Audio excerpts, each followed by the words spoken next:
Facing the sudden iron tongs, the man didn't even blink. Seeing this, the gang leader smiled with satisfaction. But who would have thought that this was just the entrance exam for joining the gang? After the kettle boiled, boiling water at over 1000 degrees was poured onto their hands. No one could endure it for more than 2 seconds. But the man closed his eyes tightly. The boiling water burned his hands, but he showed no sign of pain. Instead, he drank the boiling water in front of the gang leader. Afterward, the gang leader announced that whoever could bring back the head of the rival gang leader would be accepted as his fourth adopted son. Upon hearing this, David knew that his fate hinged on this one act. He went alone to the rival gang.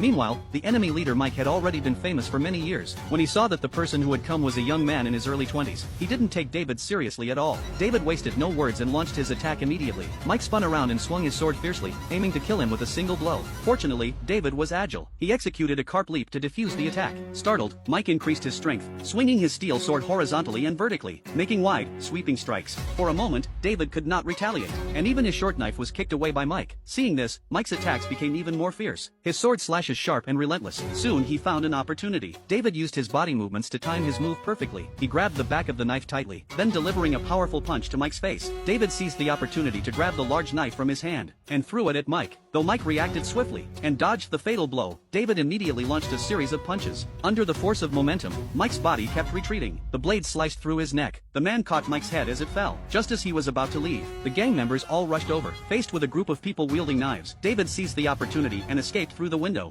Back to the Black Tiger gang. The gang leader immediately took him in as his fourth adopted son and ordered a grand banquet to be held at the restaurant. However, what no one knew was that David had infiltrated the Black Tiger gang with the aim of destroying this criminal organization. It turned out that the Black Tiger gang had resorted to any means necessary to accumulate wealth, exploiting the labor of the lower classes and subjecting them to unbearable suffering. David could no longer stand by and watch people suffer, so he infiltrated the Black Tiger gang alone. At the same time, he had a close friend named Jack, who led a gang composed of orphans. They despised the Black Tiger gang. The two decided to join forces, swearing to completely destroy this venomous snake.